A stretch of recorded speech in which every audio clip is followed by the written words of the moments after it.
তার মানে আমরা স্পষ্ট বুঝতে পারলাম আল্লাহ পাক রব্বুল আলামিন পবিত্র সূরা মুদ্দাসসিরের 38 থেকে এই যে 42 নম্বর আয়াত পর্যন্ত স্পষ্ট বলেছেন যে নামাজ আদায় না করলে, মিসকিনদেরকে খেতে না দিলে, আর গীবতকারীদের সঙ্গে গীবত করলে তার জন্য জাহান্নাম বরাদ্দ রয়েছে। সে জাহান্নামের নাম কি?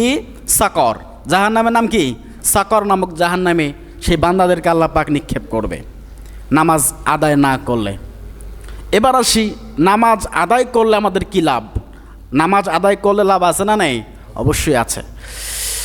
আল্লাহ পাক রব্বুল আলামিন বলেন, ফাওয়াইলুল লিল মুসাল্লিন আল্লাযীনা হুম আন সলাতিহিম সাহুন। আল্লাহু আকবার।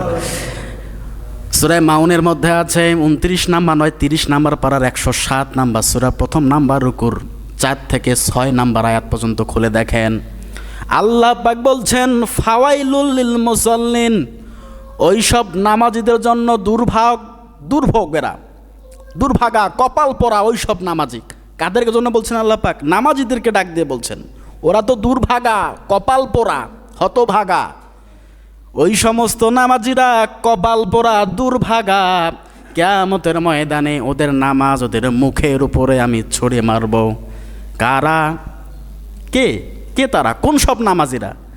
আল্লাযীনা হুম আন সলাতিহিম সাহুন, যারা তাদের নামাজ সম্পর্কে উদাসীন, নামাজ সম্পর্কে গাফেল, কোনো খবর রাখে না, কোনো খোঁজ খবর রাখে না। এই উদাসীনের ব্যাখ্যায় তাফসীর ইবনে কাসিরের মধ্যে পড়েছি, উদাসীন কাকে বলা হয়? 1 নম্বরে নামাজ সঠিক সময় আদায় করে না যারা। আজান হয়ে যাচ্ছে না? আজান হয়ে যাচ্ছে, আমরা জামাতের সহিত নামাজ আদায় করব এবং মসজিদে এসে নামাজ আদায় করব, এটা নামাজের প্রথম একটা হক, ঠিক কি না? পড়তে হবে। যতই কাজ থাক না কেন আমাদেরকে নামাজকে প্রাধান্য দিতে হবে সব থেকে বেশি, এটা রাখতে হবে। নামাজ সম্পর্কে উদাসীন হওয়া যাবে না। উদাসীন শব্দের শাব্দিক অর্থই হচ্ছে খেয়াল খবর না রাখা, কোনো খবর নাই। নামাজ পড়ছি, হচ্ছে কি না খেয়াল রাখতে হবে কি হবে না বলেন? নামাজের আরকান ও আহকাম 13টা, বাহিরে এবং ভিতরে কয়টা ফরজ?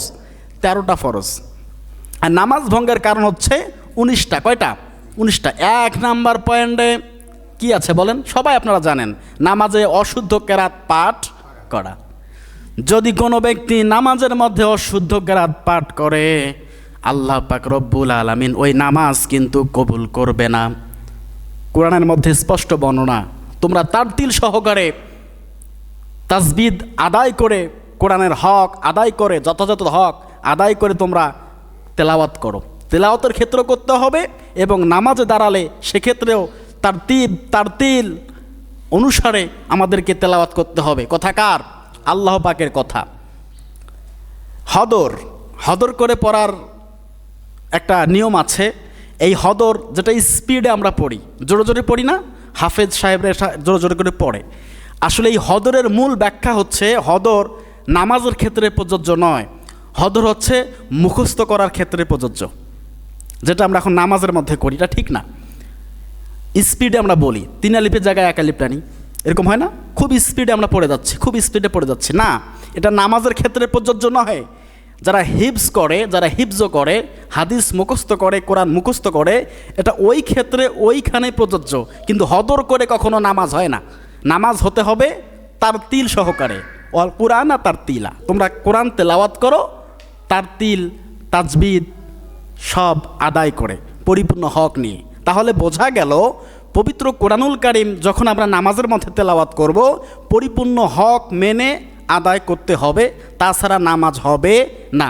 এটা কি বানিয়ে বললাম না আল্লাহ পাকের কথা? বলেন, আল্লাহ পাকের কথা।